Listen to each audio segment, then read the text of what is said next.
There is a file sitting on your computer right now, and you don't even know it's there. If you use Google Chrome, every time you type in a username and password, and you click Save Password, you are actually adding to that file.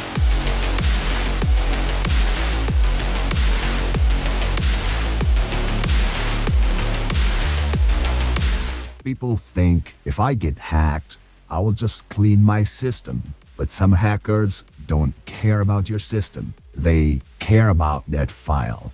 The moment they get in, they just take the file and walk away with it. To understand exactly how easily this happens, let's watch it unfold. I will first log into my Kali Linux, which is the hacker's operating system, and sitting in the background, I have a fresh Windows machine. For this demonstration, the user on this Windows machine is named Lenny. To actually build the malicious payload, I cannot show you the exact command.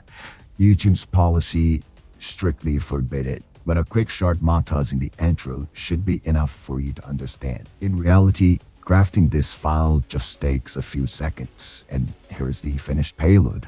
Once you create that payload, the next step for a hacker is delivering the payload. So in our case, it's just a simple VM that's running both locally. Just to demonstrate how it is done, I'll just fire up a simple Python HTTP server and transfer the file over into the Lenny's Windows machine. And simultaneously, I'll launch the Metasploit framework.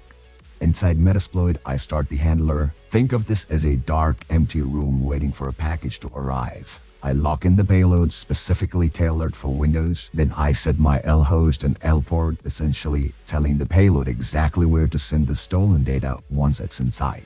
Every detail is now configured. The route back to my machine is secured. Now I just type exploit and hit the enter. We now jump over to Lenny's Windows machine. We'll just open up Chrome browser and try to download the file. Instantly, Chrome's default defense is triggered. It recognizes the file as malicious and throws up a wall. But here, in the reality of cybercrime, hackers don't hack systems. They hack people. Through clever social engineering, they trick victims into thinking this file is an important document, a receipt, or a needed update. And out of curiosity or desperation, the victim bypasses the warning. To simulate the fatal human error, I'll disable the restriction and let the file through.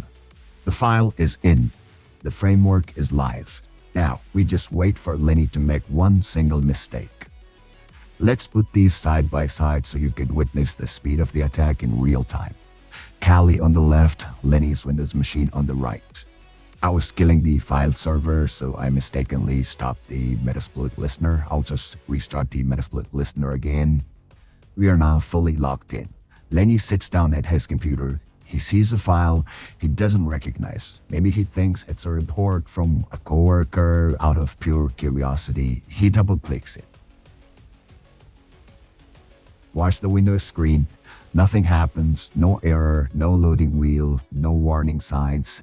To Lenny, it feels like the file just didn't work. But look at Kali. In a fraction of a second, the connection is made. Behind the scene, an invisible bridge has been built straight into Lenny's computer. At this exact moment, a hacker has full access.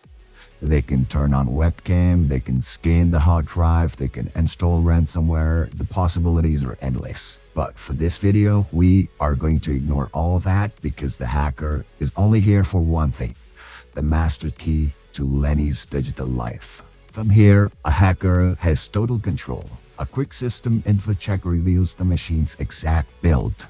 An ls command lays bare every file on Lenny's computer. But we are not here for files today. We are here for the master key.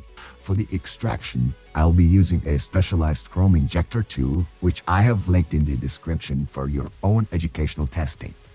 Once downloaded and unzipped, it's time to smuggle it in. Back to the split screen. Watch how effortlessly an attacker can drop a weapon into a compromised machine. I hit upload, and the second it finishes transferring, the file just appears on Lenny's desktop. And here's the most terrifying realization of this entire attack. Remember how we had to trick Lenny into clicking the first file? We don't have to do that anymore. We already own the system. I drop into a remote shell and execute the injector from across the network. Lenny sees nothing, hears nothing. I route the stolen data into a text file, leaving it right on his desktop, and name it My Friend Lenny.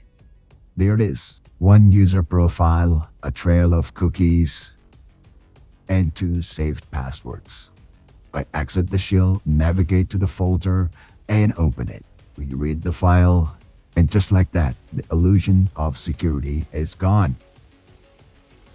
This is the file we've been talking about. It wasn't here 5 minutes ago. It doesn't belong to Windows. It was manufactured by a hacker in seconds, silently packing up every login Lenny ever trusted to his browser. If you are someone who clicks save password because it makes your life easier, ask yourself, is saving 10 seconds worth handing over your entire digital life? Go to your Chrome settings right now, go to passwords, delete them. Get a dedicated password manager if you need to, because the next time a file appears on your desktop, it might already be too late.